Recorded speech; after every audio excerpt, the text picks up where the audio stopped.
Welcome to the Alcohol Free Life podcast, brought to you by thesoberclub.com. I'm Janey Grace. This is for you if you've quit the booze or you'd like to, or maybe you're just sober curious. I'll bring you tips and motivation without any judgment, and there'll be inspiration from experts, quit-lit authors, and sober heroes.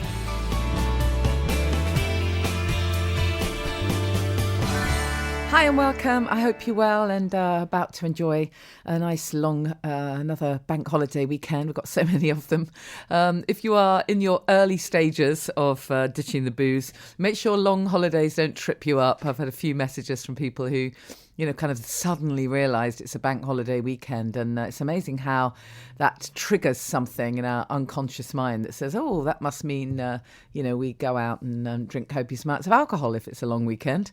So make sure you do your prep. You know the usuals. If you're early stages, it really is all about putting that preparation in and changing your mindset. We're at week 2 of our accountability program for a bunch of people that I'm working with, and it's amazing to see how inventive people are when they've just really grasped this non-negotiable piece. Okay, let's just do this, and they've made their commitment, they've set their intention. Then it's really great how people come up with inventive ways of tricking their own brain, because you don't have to do that to start with. You actually have to retrain your own brain. So maybe I'll share a few of those tips later on. Anyways, this week is all about bigging up the podcast, because you might have seen my social media posts that I clicked on to the kind of platform that I pay for to upload the podcast, and there it was, 1 million downloads. It's wow. I'm so pleased. I'm just so chuffed that the podcast is still rocking. And I mean, come on, I know it's no Joe Rogan, right? It's no Russell Brand. It's not even Rangan Chatterjee.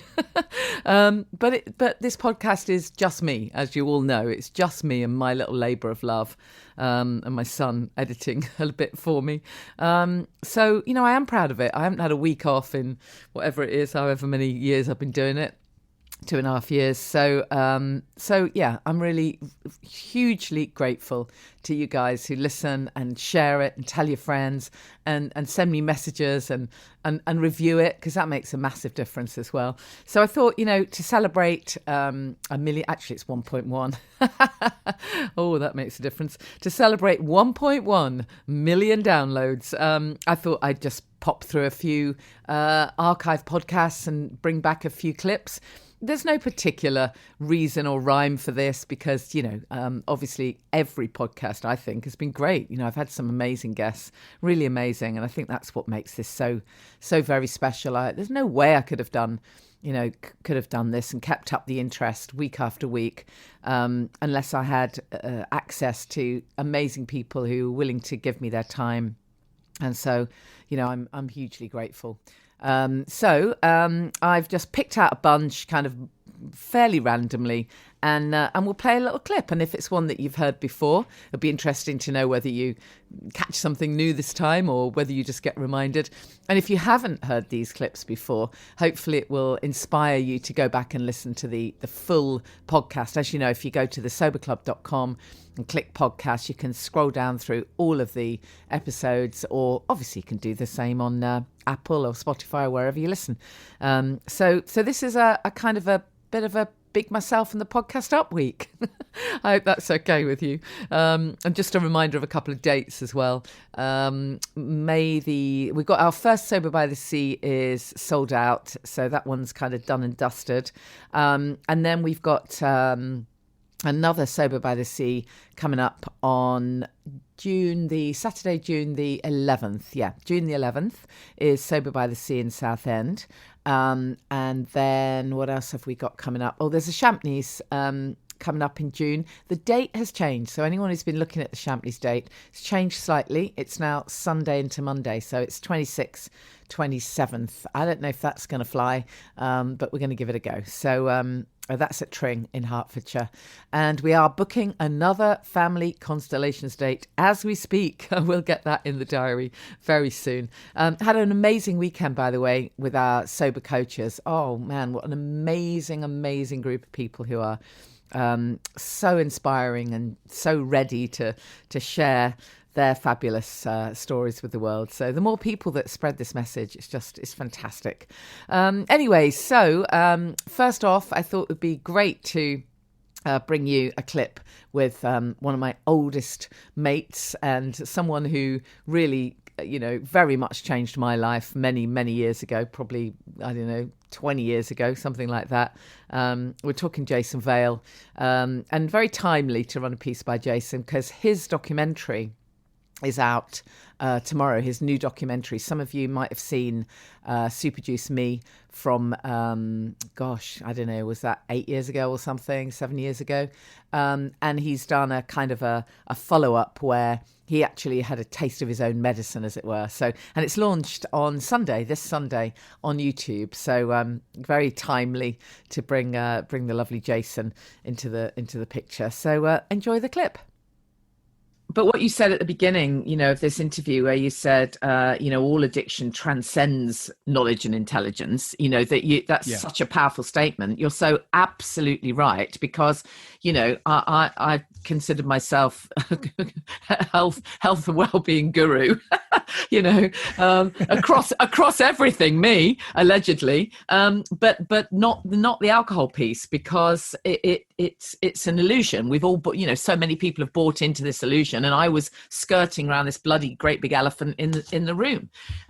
Would you agree that, obviously with Kick the Drink Easily, what you've done in that book is explain the mindset. You've explained to us how we can get our brains thinking differently. And do you think that really is the key? I think beyond anything else, I think addiction lies in the mind, because it's not really a physical thing. And gambling teaches us this. So when somebody stops gambling and they're a severe gambler, they will suffer, quote unquote, the same physical withdrawal as somebody coming off of cigarettes or alcohol or any other drug.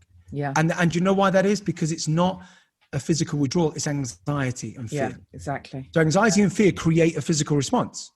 Yeah. So if you believe that you cannot enjoy your life or cope with your life without what you deem to be your friend, crutch, or pleasure, fear will come into. And I always say to somebody, look, if you want to know if you're hooked on something or not, this is my definition, and I'm yet to be properly challenged on it, I would say, is it doesn't matter if it's sugar, alcohol, anything else.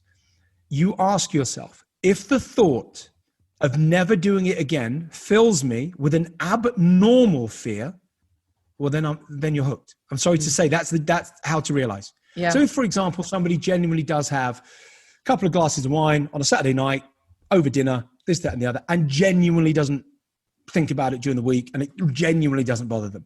The relationship they have with alcohol, I would say alcohol's never moved in and abused them, right?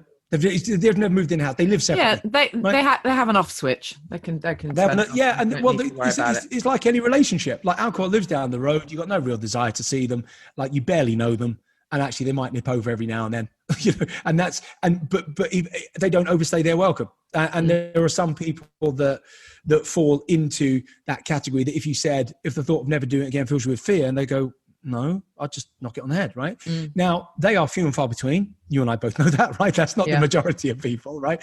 But they do exist in the same way there are some people that have the odd cigarette. I don't know how they do that. I mean, God, if I had to have another cigarette, I'd probably be on 40, 60 a day again, right? Because this thing just gets into you, not because it transcends logic and intelligence. It's fear. If I said to somebody who's covered in psoriasis, and they're overweight, and they've got eczema, and they've got asthma, and they've got all these ailments, and I said, well, I found the problem is you've got to stop eating blueberries, right? Well, nobody would create fear. And blueberries are nice. I've yet to find somebody who doesn't like a blueberry. So it's not a case of liking something. It's not what it comes down to is something emotive. Yeah, so exactly. normal food, as in that doesn't contain refined fat, salt, and sugar. Because people say, oh, I eat as a response to emotion. And I say, no, you don't. And they argue with me. And I go, well, you don't. You eat certain things as a response to emotion, as we all do. So, because I've never heard anybody go, I've had a really bad day, I'm really pissed off, I need a grape. I've never heard it in my life. It doesn't happen. And there's no such broccoli. Well, there's no such thing as broccoli anonymous. There's no such thing as banana anonymous. Because they don't exist. So therefore, we've got to really look at this and go, well, is it a personality-driven trait then? Or is it a substance? Well, it's a combination of the two, but it's not personality-driven. It's substance-driven. Then the personality comes into it. But it has to be the substance first. We will all sink in the quicksand at different rates. But ask yourself the question when it comes to alcohol or anything else, if the thought of never doing it again, you future pace. Oh, but what about weddings? What about christenings? What about this? Oh my God. And you literally start to freaking shake. Well, then clearly you're hooked. So don't forget Jason's new documentary is going to be on YouTube this Sunday. Don't miss it. Everything Jason does is just fantastic. I am still a massive fan. And I'm a massive fan of Claire Pooley. Who isn't? She kind of changed my life, really. If I hadn't read, the Sober Diaries, I wouldn't be where I am now, probably. I might have been, but it might have taken even more years to come to it. So I'm hugely grateful to Claire. She's always been such a massive supporter. I've interviewed her a few times on the podcast. She's also done some wonderful exclusive sessions for us in the Sober Club. Not least talking about creative writing, because of course after the huge success of the Sober Diaries, Claire went on to become a hugely successful novelist. Oh man, I loved The Authenticity Project. What a fabulous book. If you haven't read it, you have to get it. I'll put the link in the show notes.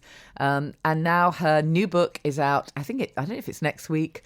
So again, this is very timely. And I just read that she's doing a thing in Glasgow with Freya North. Oh, I mean, wow, you can't get better, can you? Two amazing authors together. I wish I was up in Glasgow. So lucky you if you can get to see that. I think it's the Glasgow Book Festival. So yeah, enjoy this clip with Claire. As I said, I've done several interviews with her, but enjoy this clip. Tell us about the addictive personality thing then. Does such a thing exist? Yeah, so it looks like that's a myth. I asked, so for the book, I took loads of these burning questions that are just debated everywhere on comments boards from here to Timbuktu, and they get people very irate and very sure that their answer is the right answer. Things like, like we just discussed, the labels addict and alcoholic, whether they aid recovery or hinder it. Also, is addiction a disease? Yeah. Is it hereditary? Things like that. And the addictive personality was one of them. And I already knew, I think I first came across the concept of it being a myth in Annie Grace's This Naked Mind book. And I found that really interesting because, again, it was just something that I'd always been taught. And it was something that was frequently said to me when I quit and said, hey guys, I'm an alcoholic. Everyone was like, oh, well, you must have an addictive personality. So, watch yourself for that exercise or that sugar. I don't know. Whatever, sugar or tea or, So everyone was kind of watching me like a hawk to see what I would cross addict to. And cross addiction is common. But anyway, it is a myth, according to 3 out of 4 of my experts, all of which I asked each of these burning questions to, because I just wanted to know what all of them would say. So 3 out of 4 of them said addictive personality doesn't exist, because what is really interesting is that certain character traits that are opposing to one another predict later addiction. Things like anxiety and introversion, but also extroversion and being impulsive and spontaneous, things like that. So you can see that it would be the rare person that would possess both polarities of those personality traits. So there's obviously not just one singular addictive personality that is later going to go on and be very sticky for addictions. It's just not true. So yeah. That's of course not to say that we don't get the munchies for sugar in the early weeks, some of us, and we do start doing other things, but that doesn't mean that that's going to happen forever. I think it's a case of, as you said, I love the way you described the fact that you're a toddler in those early weeks and months. You really are finding your feet. And of course, you're going to have extra time on your hands and not know what to do with yourself. And your chemical, the neurochemicals are all over the shop. So of course, you're going to reach for sugar or whatever. But over time, and that's what's so lovely about, your book, you're throwing this forward in time. So you're being really realistic about how things pan out when you feel just so much more stable. I think that's a word that so often comes up for me. I'm so much more stable than I was. Yeah, absolutely. And I feel safe. That was a key theme in the book, that I finally feel safe within myself and in my relationships and from alcohol. And it's just such a luxurious place to find myself. Yeah, so there's a little section on boundaries, isn't there, which is great. Yeah, boundaries. Oh my gosh, I don't know what your relationship's been like with boundaries. Oh, but terrible in the past. Terrible. Yeah, I literally only learned how to do them about 2 years ago. I actually thought that setting boundaries meant you were just a really arsey person. Yeah, me too. I would bitch about people who set boundaries with me. I'd be like, how dare they say no to my unreasonable request? How dare they not reply to my unsolicited email asking them for a favour? It just is. But the thing is, it's very common that people who don't have boundaries themselves, so I was very much the type that would pretty much do anything you asked me to do if you asked me to do it. They are the people who expect other people to say yes to everything. So it's the boundaryless who get irate when we set boundaries with them. So I think that's important to remember, to have that compassion, because it's just that they're not there yet, and they don't know what boundaries are, and they don't know that they're healthy. Now when people say no to me, I literally feel like high-fiving them. Yes. I'm like, nice boundaries. And you can tell when somebody is when they've really gone through this process, and that they're healthy and secure and in all of this too, because they will respond to your no with, oh my God, absolutely no worries, just thought I'd ask, kind of thing. Yeah, exactly. And that it's not damaged the relationship, and they're not going away to have a bitching session about you because you said no. Yeah, totally. But it's so important in recovery, or whatever you call it, in staying sober, I've found, because if you don't set boundaries, you become cannibalized with resentment over time, because your energy and your day and your effort and your work schedule is not your own. You just give it to other people all the time. And so then you don't have enough time for yourself, or time to rest, or money, or whatever it is that you need, because you're just giving it away all the time. Yeah. And obviously give away some of it, give away maybe half of it, but keep enough for yourself. Well, self-care is just the thing we have to learn. I mean, I had no idea what it meant till I got sober. I had no idea. Self-care is like those rich women that go to spas and lunch the whole time. I had no idea what it meant. For me, my self-care was a glass of wine. So I had no idea what it really meant. Oh my God, I really identify with that. And I wonder if it's something that the younger generations are just much more au fait with. They've often been parented in a way where a no isn't the worst thing you can say to a parent. I think that's true. Yeah, so I was definitely parented in the way that you did not say no to superior, people in your family, and you did not say no to work colleagues either, because I was in a very competitive industry like you.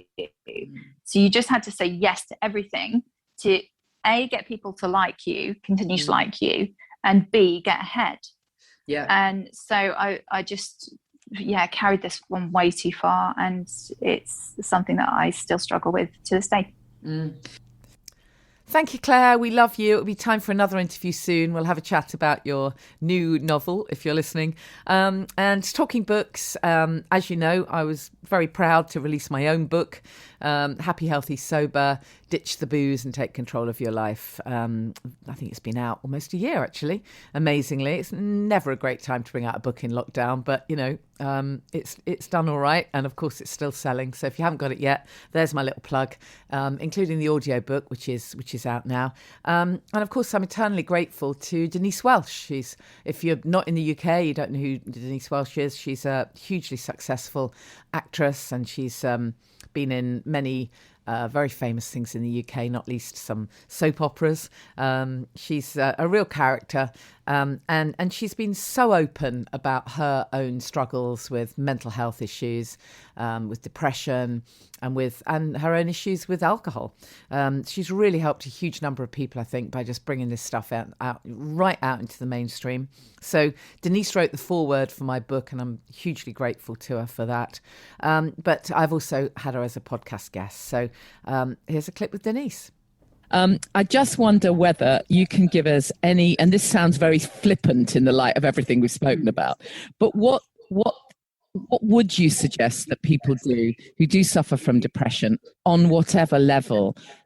Are there some things that you would recommend people putting in place?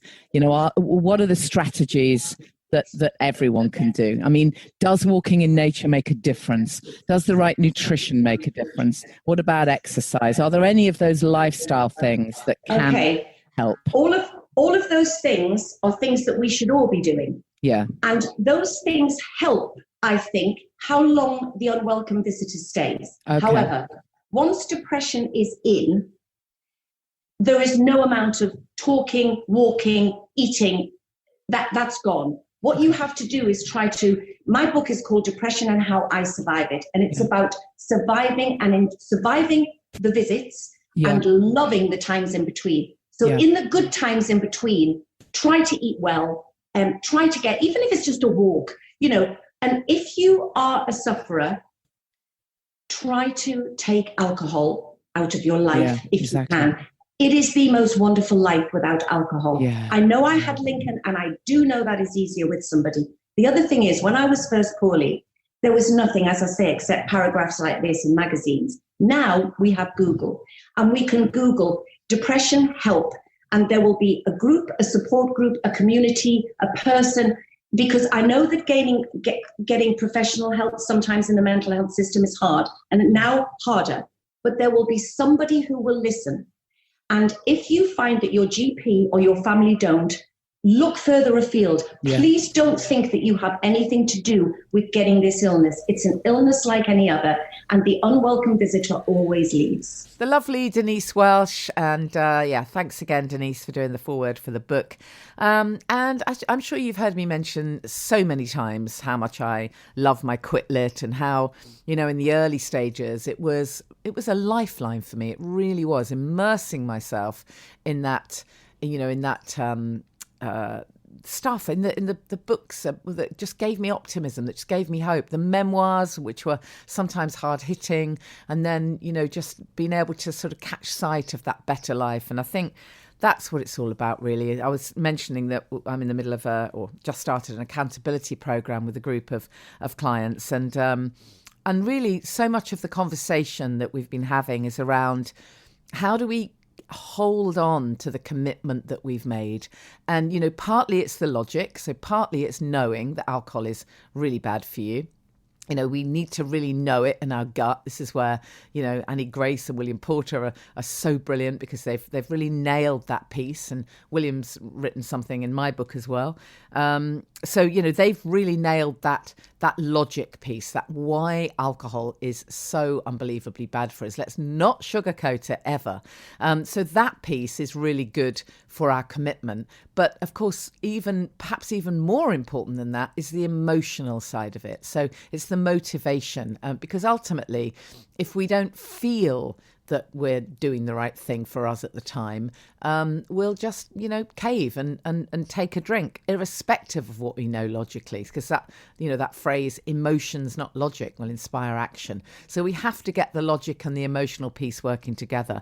And one of the best ways to do that is to just have a vision, have a goal, have something you're aiming towards, and really be able to see yourself in this fabulous new way. How amazing is your life going to be, when you've ditched the booze? And one of the members of our group has got herself a little sticker chart, and she's planning all of these rewards, healthy self-care treats for herself, you know, when she reaches certain milestones, and really being able to visualize what life's going to be like as you move forward. Because, you know, there sure has been some amazing transformations. I've mentioned it so many times, but in the Sober Club, there's just been people who have done things they never would have even dream that they could do. You know, it was a distant dream that they were going to start a business or travel or move to a different part of the country or move abroad or whatever it is, you know, in their life. Just stuff that they didn't have the mojo, didn't have the energy to do before.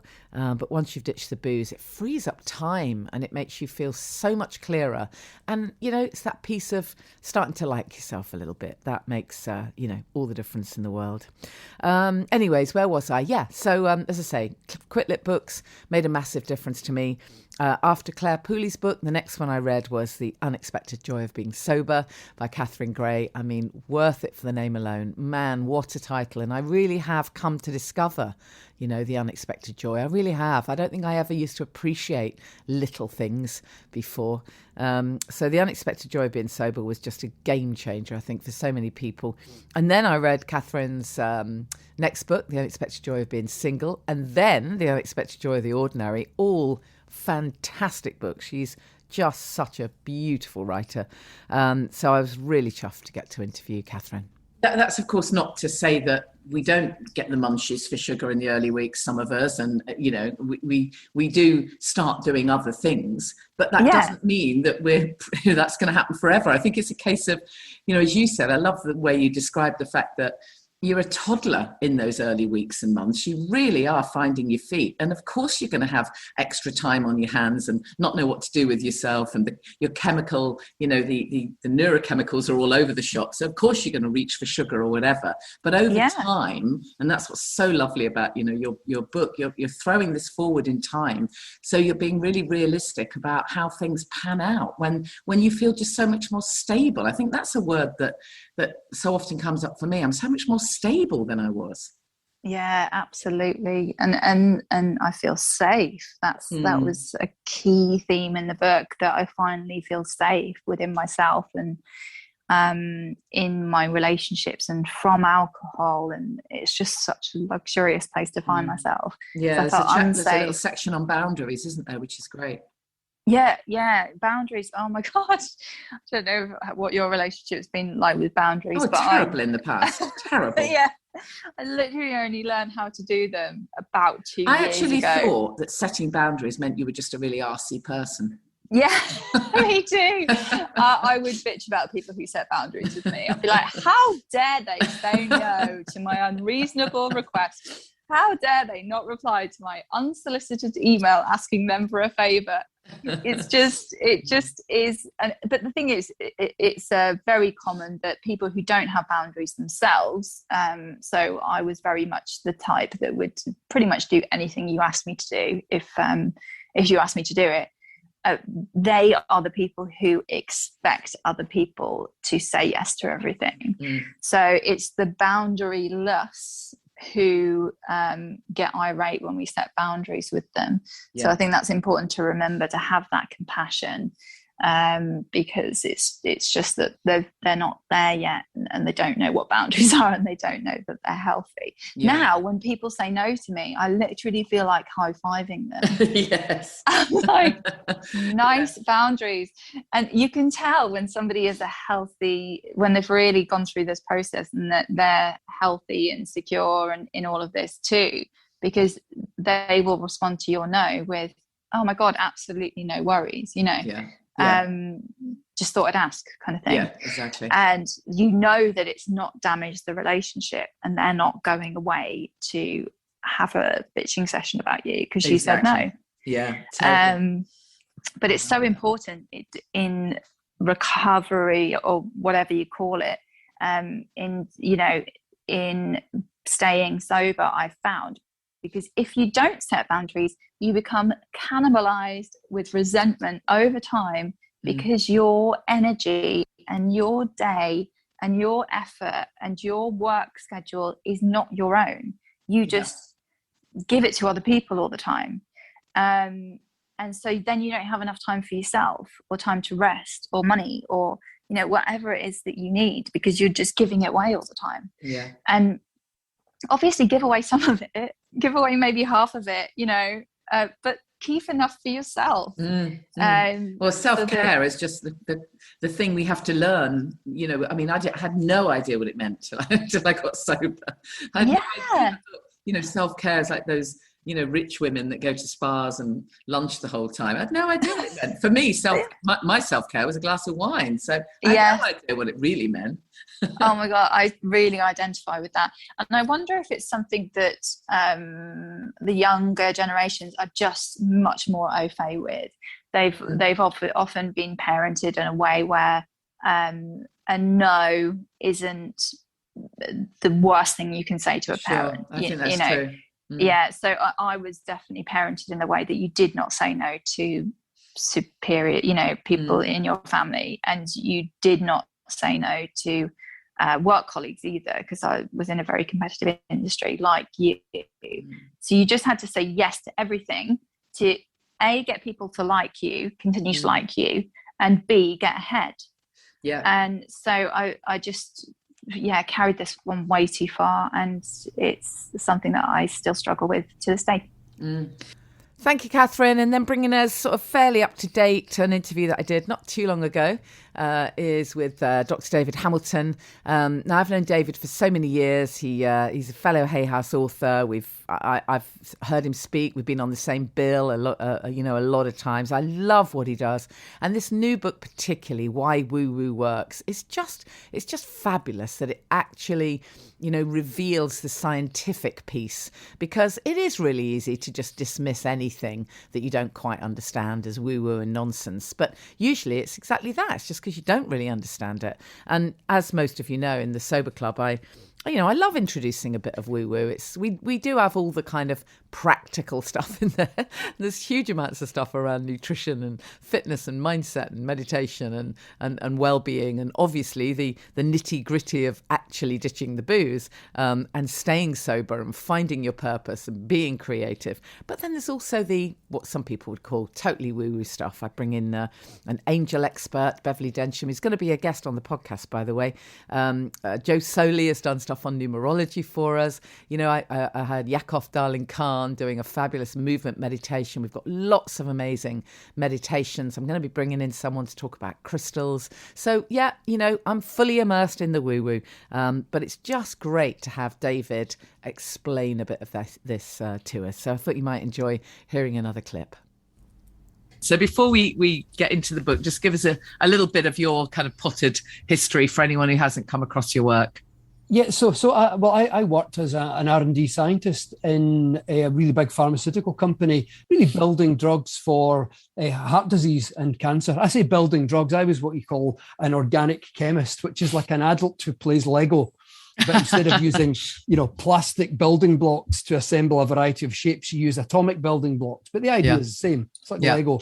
And I used to literally build atomically what became, heart medicines and cancer medicines. But I really was more intrigued by the placebo effect. And I started to study it in my spare time when I worked in the industry. At the time, this was, I started working in the pharmaceutical industry in the late 90s, and the mind-body connection was not understood very well at all. Yeah. And so when I started to suggest to my colleagues that there could be some mind-body connection that explained the placebo effect, they all used to laugh, call it quackery. I mean, not unkindly, we were all just friends, but the way friends banter, it's all quackery, that kind of stuff, because nobody understood it. So we just assumed, and this is actually a common theme through all perception of woo-woo. We just assumed, that, or my colleagues assumed that people who responded to placebo were just going to get better anyway. But I began to research it and realized that there was actually something going on. And it turned out even then, there was lots of available science, but we just didn't know that. And I find, and one of my motivations behind the book is so many people refer to things as woo-woo, sometimes even pseudoscience, not because they're speaking from a position of knowledge and authority, and they can rightly say, that's woo-woo or pseudoscience. Most of the time you find it's because they're not experts at all and actually really don't know that there is available science and there is available philosophical thought. And so I thought, well, I'm just going to the best of my ability, pull a lot of that together and at least give people who do practice these kind of things a wee bit of, backing to say there is a lot of stuff there. And for people who are skeptical to say, look, before you be skeptical, at least look at some of the data and you'll see that maybe, we shouldn't really be calling these things woo-woo after all, because the definition of woo-woo really is unconventional beliefs regarding as having little or no scientific data. Exactly. It's very derogatory, isn't it? Yeah, it's very, very derogatory. Yeah. And I mean, we're also used to being, sort of laughed at and being called woo-woo. But as you say, there is so much science, behind all of this stuff. Yeah. So where did you kind of start when you were thinking about the book, about what you would include about, were there aspects of this that came as a bit of a surprise to you when you actually did a bit more digging deep? Yeah. I mean, I started in what I call the lower end of woo-woo. I go from the lower end to the high end. Go on then, give us a benchmark. Because I'm probably at all ends. Yeah, well, me too, actually. Or at least I have been there over the years. Let's put it that way. Well, I know exactly what you mean. I kind of flip between all three. But the lower end, I call it things like the impact of thoughts and emotions on your brain, on your physiology, placebo effect, meditation, even things like how emotions can, trapped emotion can have an impact by almost storing up charge in the nervous system in the context of trauma, lower end of woo-woo, meaning at least some people are aware that there probably is research, even though most people don't know about it. So I gathered a lot of that. Then moving into things like Reiki and crystals, I call the kind of mid-range and the idea that perception shapes reality and show that there's a heck of a lot of science available, either trial data or at least show why these things might work for us. Moving into the higher end, like psi, ESP, telepathy, prayer, all that kind of stuff, even law of attraction, and sketched a whole basis of science. To answer your question, what was most surprising to me was just how much science there was that could explain how crystals work. Ah, interesting. That was, for me, the most surprising. In fact, so much so that it's the biggest chapter. I had to take out about 3. It was too long, and you can't have a chapter that takes longer than an hour to read. Right. For audiobooks, otherwise Audible and other things, they just snap it over into 2 chapters and it spoils the flow. Right. So you're really limited in the number of words. So I literally had to chop off stuff for that chapter. Give us a bit more detail on that then. What should we be looking for crystals? What can we all benefit from with crystals? In terms of crystals, there's actually 3 different ways. Now, first of all, there isn't any scientific studies on crystals because, to be honest, most academics wouldn't touch the subject anyway. That doesn't mean that there's nothing there. They just probably wouldn't touch it for the sake of their careers. I know what that's like. There's certain subject I would have avoided in the past as well for the sake of people, almost ridiculing. And so, but what there is though, is lots of research that would suggest why they might work for us. Let me give you an example of where I'm coming from. So in the Buddhist teaching of Dzogchen, Dzogchen, Dzogchen, they often use a clear crystal. The teachers use a clear crystal. Like a quartz crystal? Like a clear quartz. Yeah. So this is a citrine I've got here, but a clear quartz. Now, what the clarity of the quartz does is it serves as what's called a mental representation. Now, in cognitive psychology, that's a really well-known area of research. So by mental representation, what I mean is the teachers of Dzogchen use that as a focal point for the practitioners, and it gives them something to focus on because the clarity of the crystal represents to them the clarity and the clear state of mind and being that one wishes to attain. Yeah. So it becomes a focal point, something to focus on. So the moment by holding the crystal, even by having it in your visual field, and you see the clarity of it, your mind becomes less muddled and fuddy because you keep looking at it and seeing it, and that reminds you, I have to attain a clear state of being. So it's like a constant reminder. Now, common sense tells you having a constant reminder of a goal is going to help you achieve that goal. So there you go. That concludes the clips. As I say, if you haven't heard those podcasts, go back and listen to the full versions. And as you scroll through the archives, you'll see some great episodes. It's worth. Well, I think actually one woman in the Sober Club said she was doing one a day for however long that took. So it's quite a lot of days. But I really hope you enjoy it. So once again, 1.1 million downloads. It's a big deal for me. It honestly is, because we don't have a producer or a company behind this. It's very much a labour of love, and I massively appreciate you listening and sharing and rating it and reviewing it, which if you haven't already, pop onto wherever you listen and just leave it, leave me a review. If you've got any suggestions for guests for the future, that would be amazing. Please drop me a message. Let me know who you'd like me to interview, and I'll do my best to get them on the pod. And don't forget that date, 11th of June, Saturday 11th of June for the next Sober by the Sea. End of June for the Champneys at Tring. There could be another couple of dates slotted in as well, because I think one of our sober coaches is hoping to host an event in Suffolk, which will also be around that same weekend in June. And we're going to put in place a Family Constellations. So hopefully you got a little bit of free space in the diary, because, you can't beat the power of connection. And if you're not already a member, check out the Sober Club. It's thesoberclub.com. Once again, thank you so much for listening and for being a cheerleader for this podcast. It really means a lot. See you next week. Thank you for listening to the Alcohol Free Life podcast, brought to you by the Sober Club. Please rate and review. And if you want support, accountability and inspiration, and you want to live your best life without the booze, check out thesoberclub.com.